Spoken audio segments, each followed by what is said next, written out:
آج parliament house کے سامنے جو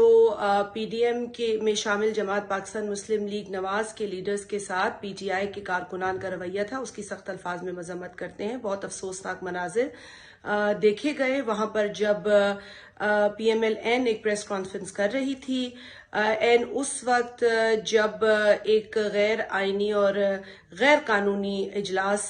قومی اسمبلی میں بلایا جا رہا تھا، وہاں پر ایک سوچی سمجھی منصوبہ بندی کے تحت ریڈ زون کے اندر پی ٹی آئی کے ورکرز کو انٹر کرایا گیا۔ وہاں پر ان کو یہ ٹاسک دیا گیا کہ اس طرح کی غنڈہ گردی کریں، کیونکہ جس وقت یہ پریس کانفرنس ہو رہی تھی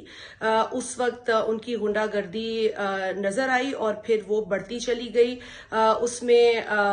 فزیکل اٹیک بھی کیا ہے لوگوں کے اوپر، جس کی ہم سخت مذمت کرتے ہیں اور بہت افسوس ہمیں ہوا یہ دیکھ کر، بالخصوص وہاں پر ایک خاتون ممبر قومی اسمبلی جن کا تعلق پاکستان مسلم لیگ نون سے ہے، مریم اورنگزیب، ان کے ساتھ جو رویہ اختیار کیا گیا وہ بہت افسوسناک تھا۔ اور میں سمجھتی ہوں کہ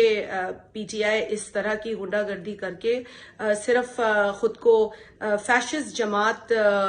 ڈکلیئر کر رہی ہے، جو کہ ہم ایک وقت سے کہہ رہے ہیں، اور اس کے ساتھ ساتھ پارلیمنٹ لاجز کے اندر بھی ٹولیوں کی شکل میں لوگوں کو بھیجا جا رہا ہے جنہوں نے پی ٹی آئی کے جھنڈے اٹھائے ہوئے ہیں۔ ہماری خواتین جو ایم این ایز ہیں ان کے دروازوں پر ناک کیا جا رہا ہے، ان کو ہراساں کیا جا رہا ہے۔ اس طرح کا رویہ میں سمجھتی ہوں نہ صرف قابل مذمت ہے، بلکہ پی ٹی آئی جو کہ 3 مارچ کو ہار چکی ہے قومی اسمبلی کے اندر اور عمران نیازی کے اوپر جو عدم اعتماد کا اظہار ہو چکا ہے، اس کو